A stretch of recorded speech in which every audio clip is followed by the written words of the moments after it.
It's Thursday, 6 p.m. I feel like I'm supposed to be somewhere. I feel like I'm supposed to be doing something.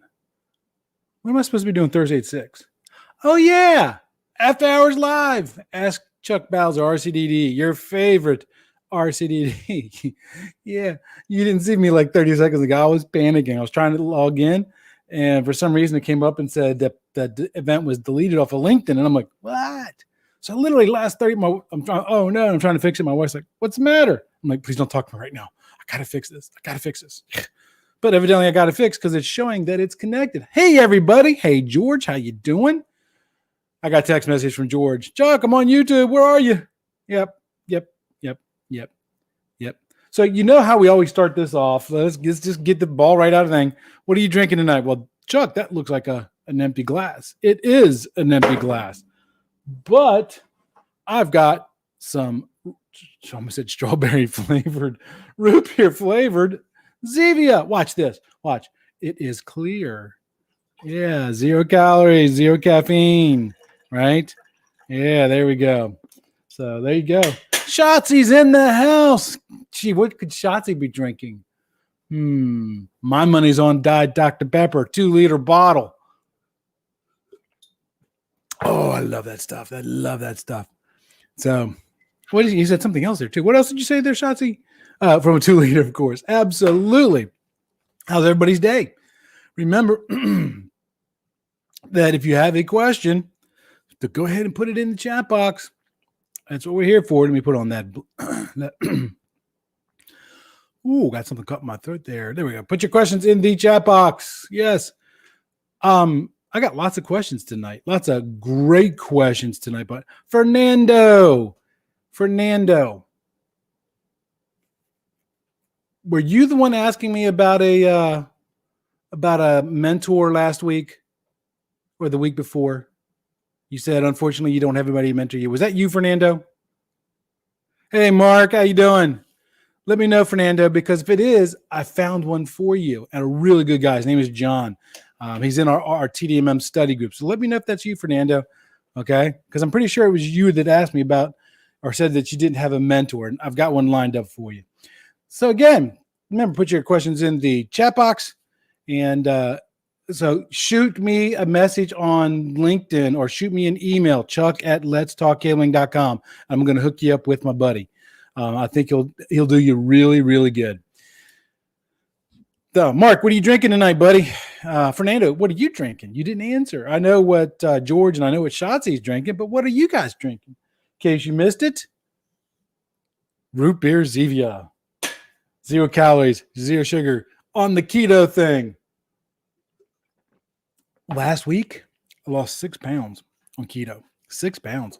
Now, prior to that, hey, Carlo, how you doing, buddy? What are you drinking? Put it in the chat box, buddy. I'd lost 70 pounds, 75 pounds. I don't remember the exact number off the top of my head.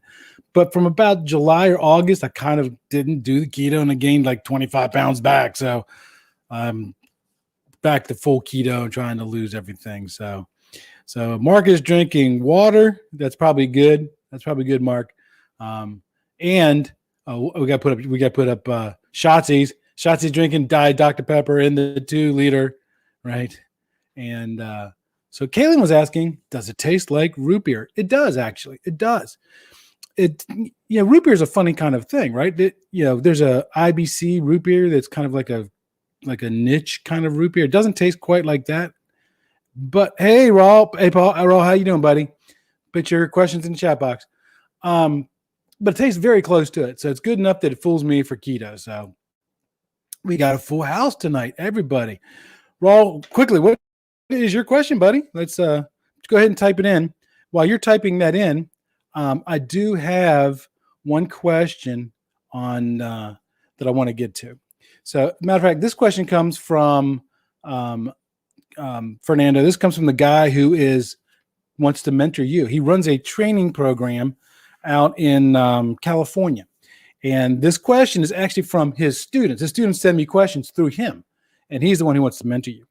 So, and while I'm going through this, answer, please feel free to put your comments in the chat box and how you do this, because this is one of those questions that it's kind of like if you ask an estimator how to estimate a project, yes, let me phrase that.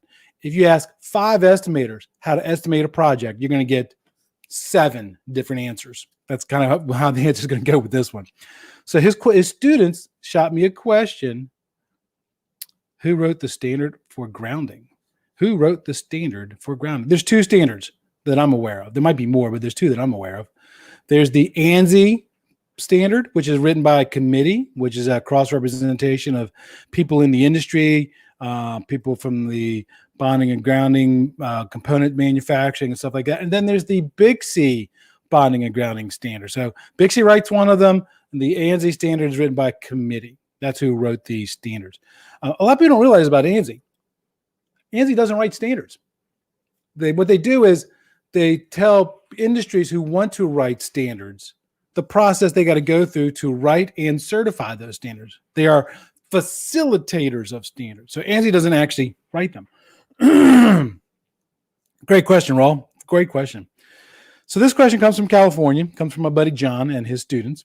He says, is there a standard to dress cable up to a patch panel and terminate? I'm going to read that again. Is there a standard to dress cable up to a patch panel and terminate? Now you understand why I said I love this question, because there's like 17 different ways I can answer this question, right? It depends, right? It depends. Is the cable coming in from the ceiling? Is it coming underneath the floor? Is it just, Cat 3, Cat 5e, Cat 6? Is it power over Ethernet? God, there's a lot of variety. So in my response, oh yeah, thank you. The IEEE Green Book as well. Thank you, Carlo. So I'm going to answer in some very generic standard ways. And if you have a way, or you want to add to the discussion on how to dress a cable or a closet and terminate on a patch panel, please put it in the chat box. But first, let's talk about why. Why do you dress cable? Now, a lot of times our industry, we used to take pride in dressing cable. If you go to a central office, like a Ma Bell central office, it was a work of art, absolutely beautiful. And there was different stitches. There was the Chicago stitch and a bunch of other different types of knots that they could tie and stuff. Just absolutely beautiful. And then came the high-speed data stuff, Cat 5e, Cat 6, Cat 6a. Now, it really kind of happened with Cat 6a. Cat 6a came around, and the industry found that alien crosstalk was causing problems when you were bundling cables close together. So the knee-jerk reaction by the industry was basically just to randomize the cables, just lay them in the tray. That way they don't interfere with each other, because theoretically no 2 cables can run next to each other for long periods of time. But a lot of manufacturers now, including the one that I work for, they have come up with new types of cables that they can go back to doing cable dressing and making things look pretty.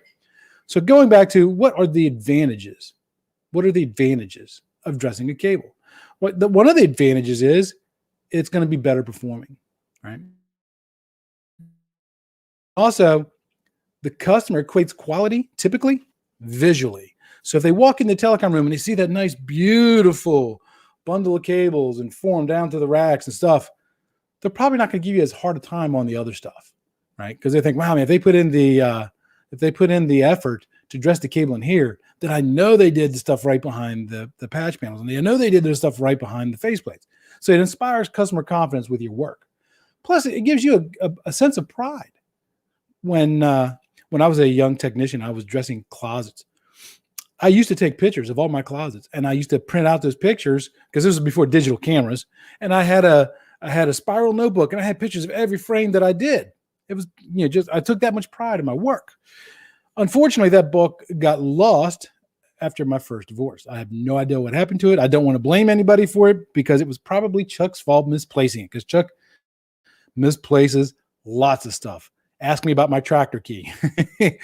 We just found it after, 2 months of looking for it, or the spare tractor key. I should be specific on that. So it inspires customer confidence, and it also makes you feel better about your stuff. Another advantage to dressing cable up pretty is the authority having jurisdiction, the electrical inspector. Again, it kind of falls in the same line. They're going to walk in, they're going to see that closet dressed out all nice and pretty, and they're going to be less likely to harass you on other parts of the project.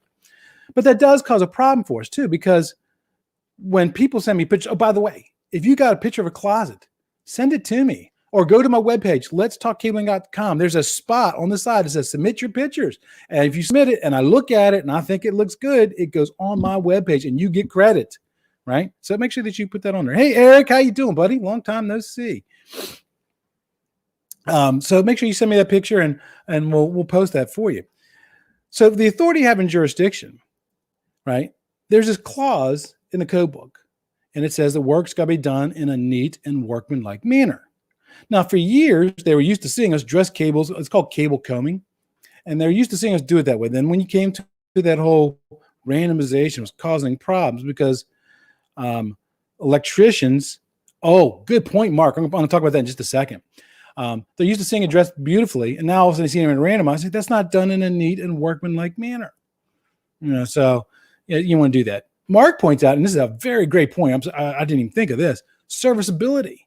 If it's dressed nicely and you use Velcro, now you can do it with tie wraps too, but if you use Velcro, Velcro is reentable. It's easy to open it up and get into that bundle and do service and stuff. So those are the advantages. Those are the reasons why you want to dress cables nicely. So now let's talk about some tips here, right? So again, it can be in our form. Oh, by the way, look up hashtag cable porn if you want to see some pictures of good closet work, right? So now there's many ways that the cable can actually run into the room. It can come in from the ceiling through a fire stop and then down the wall and across racks. It can come underneath the raised floor and come up. Again, we're going to talk very specific generic things, some basics. Now, the number one thing you want to do when you really want to plan out your closet before you pull cable. What, Chuck? I haven't even pulled the cable yet. Why am I planning it out? Yeah, you want to plan it out and you want to do your runs so they correspond with your patch panels. That's going to make your job so much easier. I heard somebody once say, and I don't know if it's true or not, and with things that people tell you, right? For every 10 minutes you spend planning, you save 20 minutes in actual work. Right. So if you plan it out, but also when you plan, the first thing that goes out the door is your plan. But when you want to plan it out in advance, right? And the first thing you want to think about when you're doing your planning is the slack. Now, remember, we talked about slack distances last week in the live stream last week. So if you want to know how much slack to leave, go back and watch that video. But let's talk about storing that slack, right? Because it's supposed to be floor to ceiling to the furthest corner plus 10 feet. That's a lot of slack. So how are you going to address that slack? Well, you don't want to do small coils. You want to do big loops. So that way you don't create an inductive coil. And if you do that slack loop in the closet, you got to address all that. That's a lot of labor. What I used to do, and again, this is just what Chuck used to do, and you could do something different, is I used to do my loops outside of the closet. That way I just do a big loop in the cable tray outside the closet. I didn't have to dress it.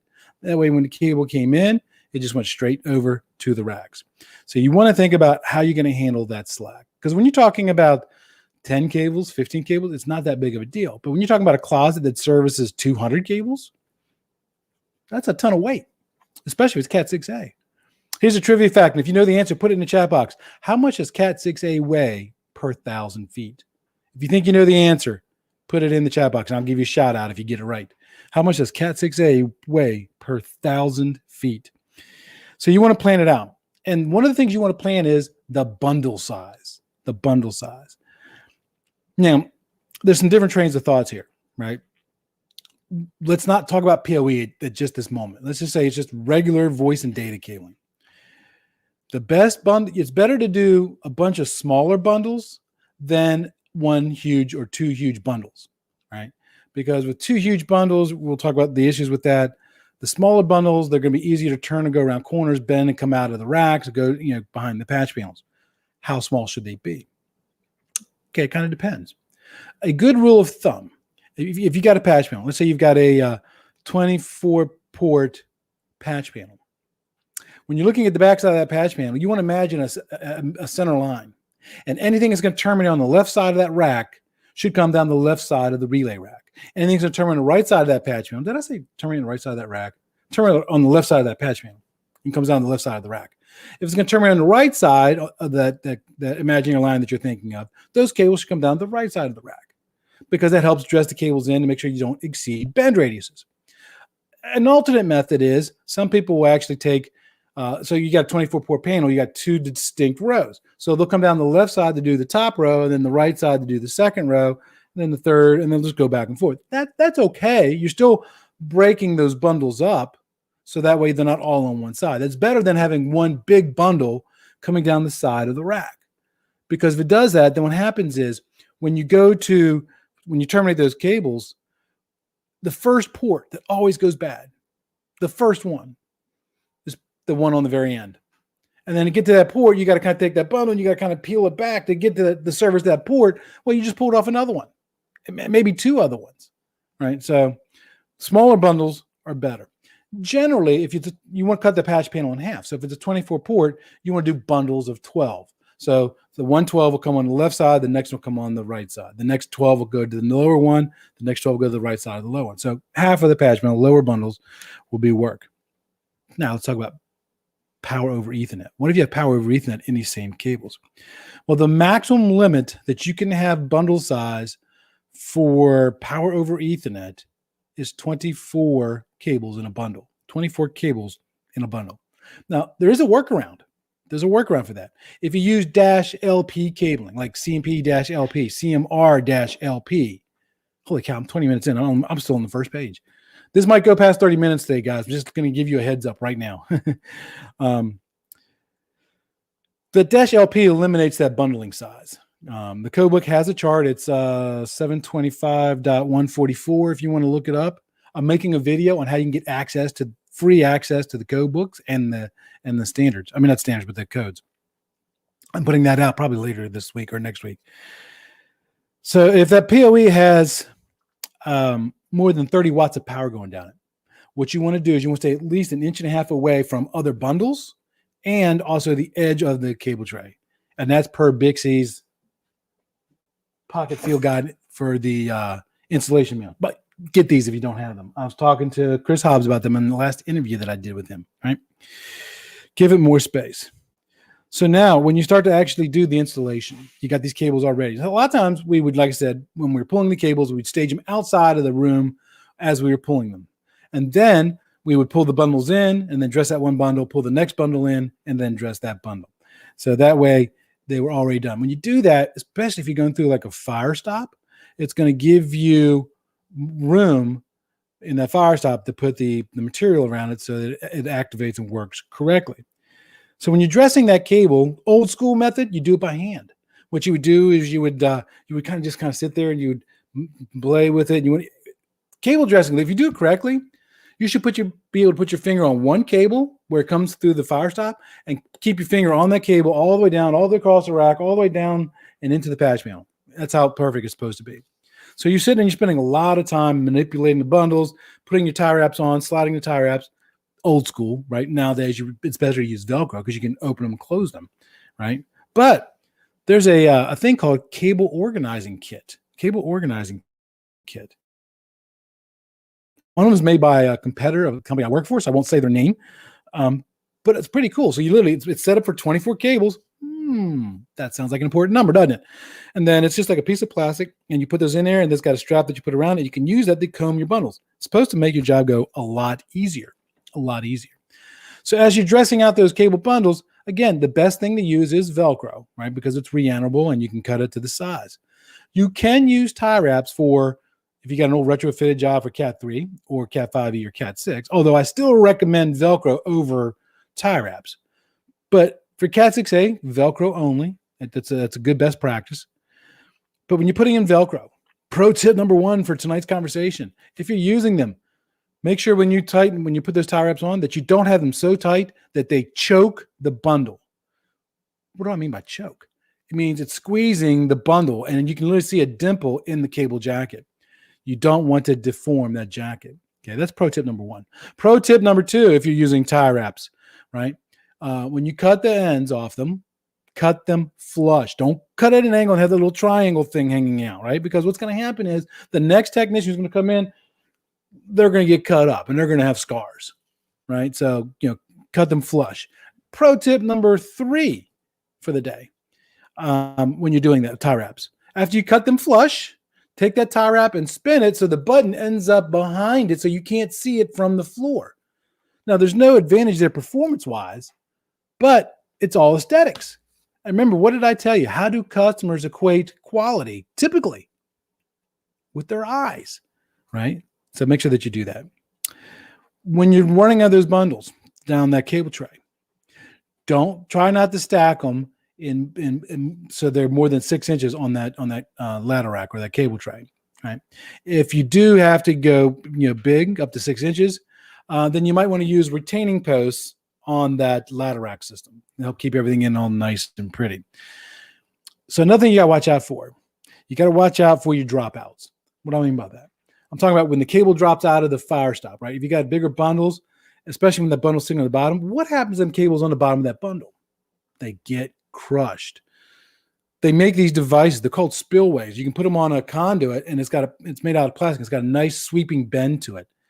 Key word for the day, sweeping bend, sweeping bend. So that keeps those cables on the bottom from getting crushed and to keep you from exceeding the bend radius on that.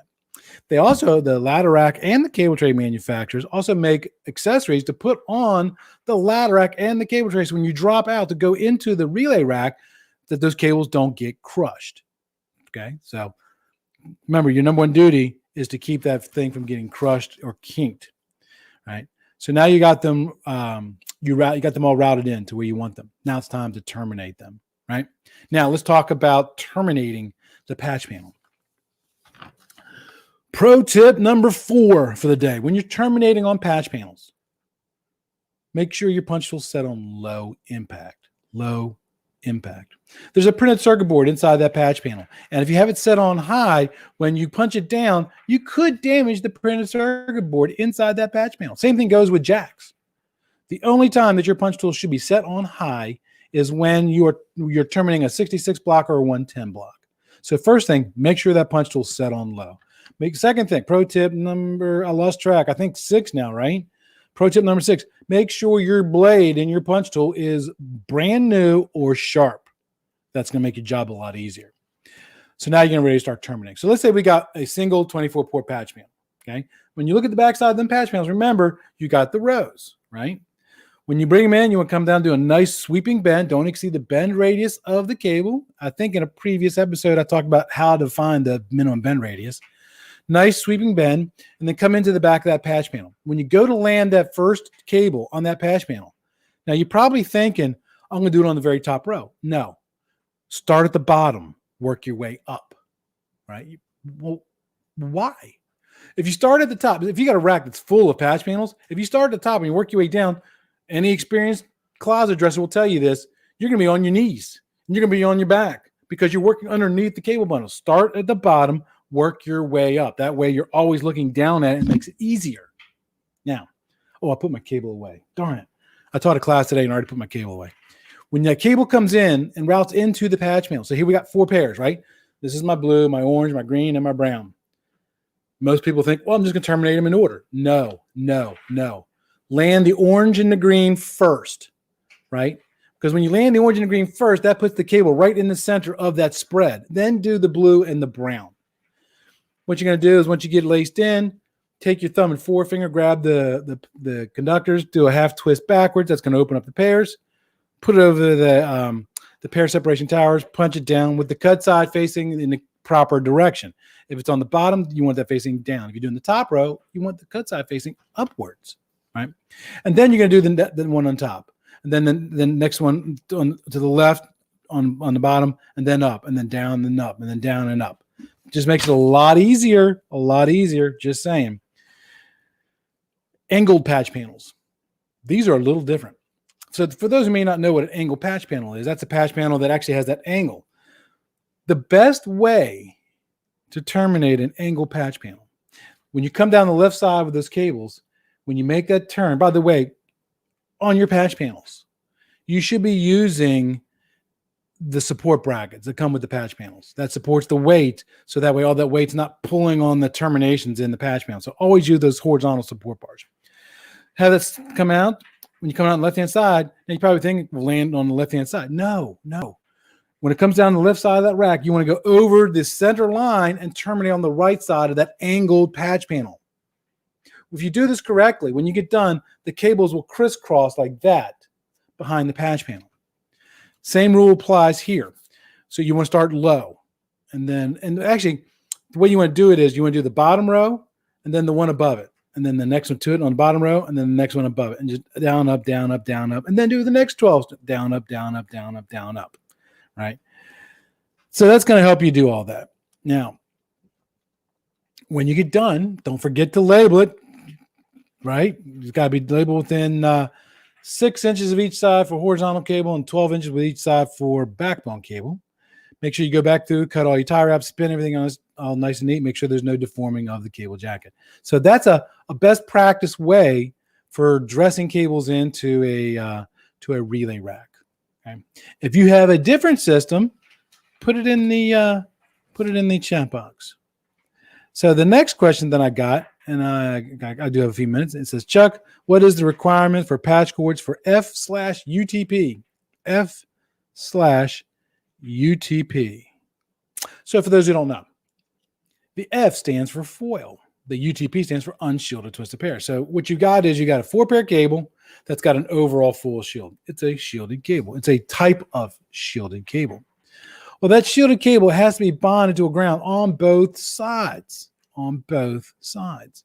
I actually just read this in the TDMM in our last weekly session of the study group. It says it reinforces that you got to bond both sides to a ground. And now it said it might create a ground loop, but the chances are low or are not that very likely. So, what's this guy question? So Fernando says, I already got my TDMM and my 568 standard. Which one should you address first? You mean which one should you read first? Is that what you're asking me, Fernando? So there's the 568 standard. I would read that first and then read the TDMM. So the standards are going to tell you to do it one way. The technical document is going to give you best practices. And you're going to find some conflicts there. You're going to find that the TDMM is going to give you better advice for doing stuff. So I would read the ANSI first to have that foundation and then read the TDMM. So for that shielded cable, going back to our patch cord, you have to use a shielded patch cord because what it does is it's going to pick up the ground or the bond to the ground through the chassis on the PC. And it's picking up its ground through the third prong in the electrical outlet. Now, this is where you usually get that comment, well, Chuck, that's going to create a ground loop. It might. Chances are it won't. It might, though. But if the bonding and grounding system is installed correctly, you're supposed to have a bonding conductor going from the bus bar to the electrical distribution panel. So it should tie them all together, and you should not have a ground loop there. But there's chances that could always happen. Anything can happen. And by the way, that question came from Canada. The next question came from Las Vegas. This question is, Chuck, is it against code to attach cable to a ceiling wire? Yes. Yes. You can't attach to something you didn't install, right? But you're probably thinking, well, Chuck, they make J-hooks with bow wings. I know. That's so you can attach your J-hook to your own independent wire you install. Your own independent wire that you install. Now, if you actually read the code book, it says, you got to install your own independent wire. And it also says you should identify it like through some means such as paint. So you want to paint, if you're putting your own independent wire, paint it. That way, when the inspector says, you attach to the ceiling grid wire, you can say, no, all the ones that are painted fuchsia, there's a color for you, fuchsia, those are mine. Now, the best way to actually do that is Hilti sells the ceiling grid, the independent wires, the ceiling grid wires with the CC27 clip attached to them. You can buy them in bundles. Find a spot on the floor, this new construction where there's no carpet, and then lay them out and then spray paint just like, one end of them with their color. That way, and let them dry. That way you don't have to paint them when they're in the ceiling. You got overspray going everywhere. Or pro tip number 7, I think I'm up to 7. Aeroco sells these yellow tabs that you can snap onto the T-bar. You can come down and attach that T-bar. That works just as well. So yes, you want to put in your own independent wire, and you want to make sure that wire is secured on both ends of that cable. So the next question is it mandatory for horizontal managers? Is it mandatory for horizontal wire managers. I don't recall reading any spot where it says in the standards, thou shall install horizontal wire managers. I don't remember reading that, but I'd have to actually go look it up. It's certainly a good best practice. So I would always put them in when you can. And then the last question for the day, because we're already at 6:31, we're already past our 30 minutes. Chuck, what is a listed cable? A listed cable. Let's talk about the term listed first. So in the code book, there's a section here for definitions. And it says a listed cable, and I'm paraphrasing here because I don't have this memorized. A product or service that has been tested by an NRTL and meets flame or smoke characteristics and is accepted by the authority having jurisdiction to be installed in buildings in their area. That's what listed means, right? So let's say, for example, here's my USB charging cord for my phone. Let's just assume this is a cable, right? If I want to make sure that this is a plenum rated cable, I'm going to send it to an NRTL. NRTL stands for Nationally Recognized Testing Laboratory. An example of NRTL is Underwriters Laboratories. What they're going to do is they're going to test that cable. They're going to burn it, and they're going to measure how fast the flame spreads. They're going to measure how much smoke comes off that cable. And if it's within the plenum standards, it gets listed. It's now put on a list that can be installed in a plenum area. That's what a listed cable is. Plenum cables listed. Riser rated cables listed. CM, CMX, CMG, those are all listed cables. They're allowed to be installed inside of the building. Okay. That's what a listed cable is. If it's an unlisted cable, then it can't meet this flame and smoke characteristics of the cable, of the standards. That's what the term listed is. But the term listed doesn't just apply to cable. It applies to jacks. It applies to tire wraps. It applies to Velcro. It applies to electric equipment. Some people get the terms listed and approved confused. They're the same. Some people get the terms listed and labeled confused. Listed and labeled. So when something is listed, that manufacturer has the option to put the label of the NRTL on it. That's why inspectors sometimes will say, we want to see the UL label, because they know if it's labeled, it's a listed product. But sometimes you have listed products that aren't labeled. So keep that in mind. So a listed product means it can be installed inside of the building, period. All right. So that's I do have more questions, but we're already over. So I'm going to save those questions for next period. One's a really good question. One's about a career path question about a guy who wants to pursue his RCDD. And so I want to put some thought into that one and give him a good, complete answer. That's going to be on next Thursday's After Hours Live thing. So great seeing everybody today. And I hope to see you next Thursday. Until then, everybody, be safe.